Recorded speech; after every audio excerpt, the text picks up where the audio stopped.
Mid day মিলের যে টাকাটা ধরা ছিল সেই টাকাটাই তো খরচ হয়নি, নামের কোনো সন্ধান নাই।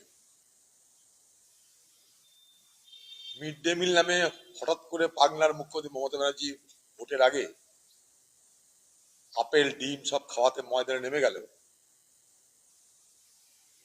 যে টাকাগুলো খরচা করতে না পেরে বেঁচে গেছিল, সেই বেঁচে যাওয়া টাকা থেকে বাচ্চাদের ভোটের আগে ঘুষ দেওয়া, মানে তাদের মাধ্যমে তাদের পরিবারকে ঘুষ দেওয়া।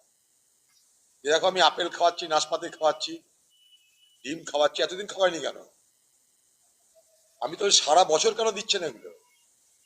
বাচ্চাদের নিউট্রিশন অর্থাৎ খাদ্যে যে নিউট্রিশন দরকার, সেগুলো হঠাৎ ভোটের আগে কেন দিতে হচ্ছে?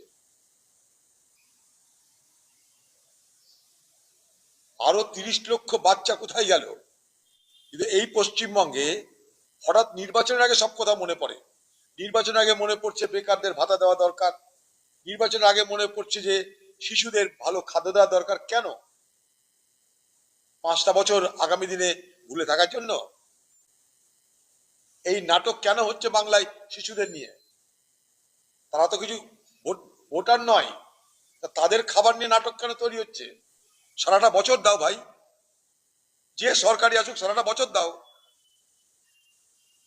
শুধু খাতিরদারি করে নাই, চাকরি দাও, রুটি দাও, রুজি দাও, শিল্প দাও, স্বাস্থ্য দাও, শিক্ষা দাও, সবকিছু দায়িত্বের মধ্যে পড়ে। কিন্তু এখানে কি হচ্ছে? ইধার কা মাল কাটকে উধার দাও, ইধার কা মাল কাটকে উধার দাও,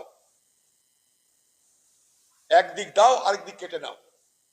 যুবশ্রী প্রকল্প যখন চালু হয়েছিল, সেই যুবশ্রী প্রকল্প 2013 সালে মমতা ব্যানার্জি এইভাবে ঢাক ঢোল বাজি চালু করেছিল, তার ভবিষ্যৎ কিছু নাই। কেউ আর শুনেছেন যুবশ্রী প্রকল্পের কথা? এটাও তাই হবে, দুদিন পর ভোটটা যেতে দিন, যুবসাথীও হারাবে, মার্কেটে খুঁজে পাওয়া যাবে না।